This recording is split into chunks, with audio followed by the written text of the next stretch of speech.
5. How bad is pollution?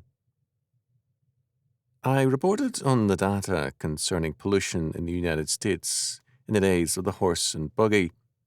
I called attention to the millions of tons of manure which then filled American cities, the germs they bred, and the pollution they created.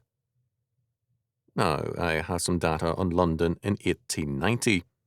In those days, London and all cities had a constant aroma of ripe horse manure, which floated as dust in the air in the summer and became a wet, sloppy mess in wet weather.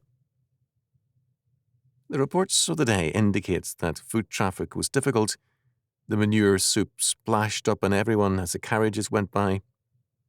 The Strand area usually had an 18-inch mess of liquid slop, which made for messy travel in an open buggy and major problems for pedestrians.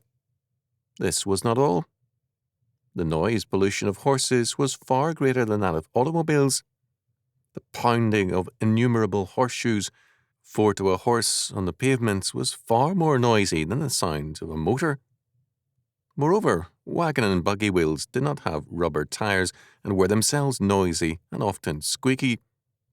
Add to that the neighing of horses, the shouts and curses of their drivers, and the crack of whips, and you have bedlam.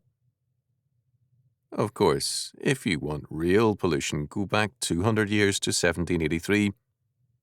Cities then often had no sewers. American cities had an outhouse smell to them.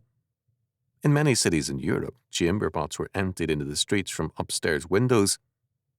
This made for very serious pollution for the unwary pedestrian underneath the window.